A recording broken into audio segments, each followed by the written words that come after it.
വാർത്തകളിലേക്ക്. കാരണവർ വധക്കേസിൽ പ്രതി ഷെറിന് ശിക്ഷ ഇളവ് നൽകിയതിനെതിരെ ഗവർണറെ സമീപിച്ചേക്കുമെന്ന് സൂചന. ഷെറിന് അമിത പരിഗണന ലഭിച്ചുവെന്നും ഉന്നത ബന്ധമില്ലാതെ ഈ പരിഗണന ലഭിക്കുകയില്ലെന്നും ഭാസ്കര കാരണവരുടെ ബന്ധു അനിൽ ഉണമ്പള്ളി പറഞ്ഞു. അനിൽ കേരള വിഷൻ ന്യൂസിനൊപ്പം ചേരുകയാണ്. അനിൽ, നമസ്കാരം. നമസ്കാരം. ഇപ്പം ഭാസ്കര കാരണവരുടെ കൊല എന്ന് പറയുന്നത് വളരെ കേരളത്തെ ഞെട്ടിച്ച ഒരു കൊലപാതകമായിരുന്നു. 3 വാടക കൊലയാളിയെ കൊണ്ടുവന്ന് വീട്ടിലെ മൃഗങ്ങളെ പോലും മയക്കി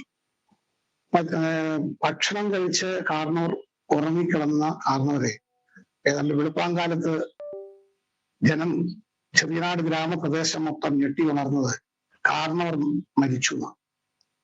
പെട്ടെന്ന് തന്നെ അദ്ദേഹത്തിന്റെ സഹപാഠി ചെറിയനാട് മുൻ ഗ്രാമപഞ്ചായത്ത് president Shri V K Vasudevan sir പെട്ടെന്ന് അവിടെ എത്തുകയും അദ്ദേഹത്തിന്റെ കൂട്ടുകാരൻ പത്മേഷിന് മറ്റു പ്രദേശവാസികള് ഞാനും അങ്ങനെ ഞങ്ങളുടെ ബന്ധുക്കളും വീട്ടുകാരും എല്ലാം എത്തുമ്പോൾ ആ മുറിക്കകത്ത് മരിച്ചു കിടക്കുന്ന ഒരു രംഗമായി.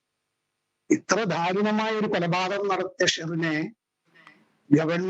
അന്നത്തെ government Shri V H Achuthanandan അവരുകൾ IG വിൻസെന്റ് പോൾ, അന്നത്തെ IG വിൻസെന്റ് പോൾ ആയിരുന്നു. മക്കളെല്ലാം അമേരിക്കയിലായിരുന്നു. അവരെല്ലാം വന്നു. ഈ കേസന്വേഷണം വളരെ സത്യസന്ധമായ രീതിയിൽ നടത്തി മാവേലിക്കര സെഷൻസ് കോടതി, ഫസ്റ്റ് ട്രാക്ക് കോടതി വിധി പറയുകയും ചെയ്തു. പക്ഷെ അന്ന് ഞങ്ങൾക്ക് ഒരു വീട്ടുകാർക്കും ബന്ധുക്കൾക്കും നാട്ടുകാർക്കും ഈ ശിക്ഷ കേട്ടതിൽ അല്ലെങ്കിൽ ശിക്ഷ കൊടുത്തതിൽ സന്തോഷമുണ്ട്.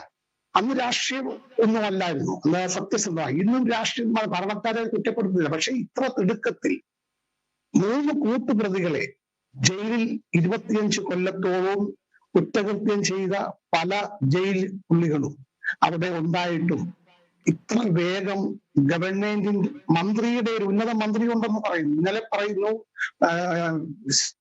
ജ്യോതികുമാർ ചാമക്കാല മനോരമ കൗണ്ടർ പോയി പറഞ്ഞു ഗണേഷ് കുമാറിന്റെ അറിവോടുകൂടിയാണെന്ന്. ഇന്നലെ രാത്രി 9 മണിക്കാണ് ഒരു മന്ത്രി ആരായെന്ന് അദ്ദേഹത്തിന്റെ PA ആയിട്ട് ബന്ധപ്പെട്ട് പരോളിൽ വരുമ്പോൾ ഹെൽപ്പൊക്കെ ഉണ്ടായിട്ടുണ്ടെന്ന് പറയും. പക്ഷെ ഇത്രയും വലിയൊരു കൊടും കുറ്റവാളിക്ക് ഇങ്ങനെയൊക്കെ സഹായമാണെങ്കിൽ നമ്മുടെ കേരളത്തില് 100 കുറ്റവാളികൾ ഇതുപോലെ ഉണ്ടാവും. നല്ല കുറ്റവാളികൾ ഉണ്ടായിട്ടുണ്ട്. തിരുവല്ലയിലെ ശ്രീ റെനി എന്ന് പറയുന്നത് ഇപ്പൊ ഒരു പാസ്റ്ററാണ്. അങ്ങനെ ജയിലിൽ നിയമം പഠിച്ച ഒരു വക്കീലായിട്ടുണ്ട്. അങ്ങനെ ശാസ്ത്രജ്ഞനായിട്ടുണ്ട്. മറ്റു നല്ല മേഖലകളിൽ വരുന്നുണ്ട്. പക്ഷേ ഈ കൊടും ക്രൂരത ഇപ്പൊ തന്നെ എറണാകുളത്ത് ഗ്രേസി എന്ന് പറയുന്നത് ഒരു തലയ്ക്ക് അടിച്ചു കൊന്ന ഒരു കേസ് ഇന്ന് ഗവർണറുടെ മുമ്പാകെ പോകാൻ പത്രത്തിൽ കൂടെ. അപ്പൊ തെറ്റ് ചെയ്യുന്നവരെ കേരളത്തിൽ ശിക്ഷയില്ല.